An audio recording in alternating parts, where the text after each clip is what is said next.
reverse racism. Loud words with my hand movements, with emotions. Beep, boop, bop, boop, beep.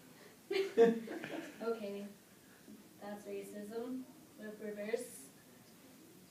Okay, if you guys didn't know what that was, it was a reference from 22 Jump Street, where that part when Doug, he does the improv. Yeah. Okay, so first off, I wanted to talk about reverse racism.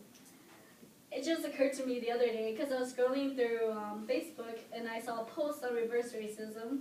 I forgot what it was, but then in my mind it clicked right away what I meant, what I thought the definition of reverse racism was. And so I was like reading it and I was like scoffing. I was like, psh, whatever, you know, like they're getting this wrong, because I was like, that's not the definition of reverse racism. This is the definition. And then I was like thinking so high and mighty of myself. And then I was scrolling down the comments, and then they're like, oh, this is this, blah, blah, blah, blah. And I was like, oh, I actually got the words mixed up. Because I thought reverse racism meant something else. Because for me, I thought reverse racism thought that like you were racist against your own race. But when I was reading through it, it actually meant something else. So, this is the definition of reverse racism. It is discrimination against members of a dominant or majority group, especially when resulting from policies established to correct discrimination against members of a minority or disadvantaged group.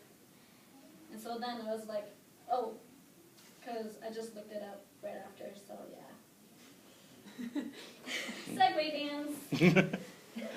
Okay, so I felt that the term reverse racism was comparable to the scene that I just did about the improv scene. I thought it was comparable because reverse racism, I didn't really know what it was at first, but when I read the definition, I was like, isn't that just like regular racism? So I'm thinking maybe from the majority to minority, it's racism, but minority to majority, it's reverse racism. So I felt that that was kind of unnecessary, kind of like how Doug, it was like, bop, boop, bop, that. Okay. Segway dance. So I felt that reverse racism and what I learned from it can be compared to life. All through your life, or some people, as you can say, all through their life, they just go through their life thinking they're on the right track, you know? And then until they're encountered with something that really challenges them, then they'll think something differently of it. So I feel like we are so used to our life that when someone brings up something else to us that kind of challenges our idea, it may hurt our pride a little bit and maybe our confidence too. So I also compare this to being a learner in TLC. They may come down here to learn from us, and they have the stranger just telling them like, oh, you're doing this wrong, you should do this instead. So it may kind of hurt them.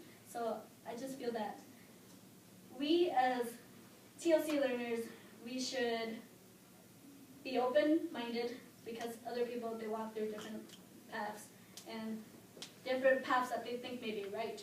So I think it is our purpose to be open-minded and also to not hurt them when we try to bring up different ideas. And we should also challenge them with new ideas.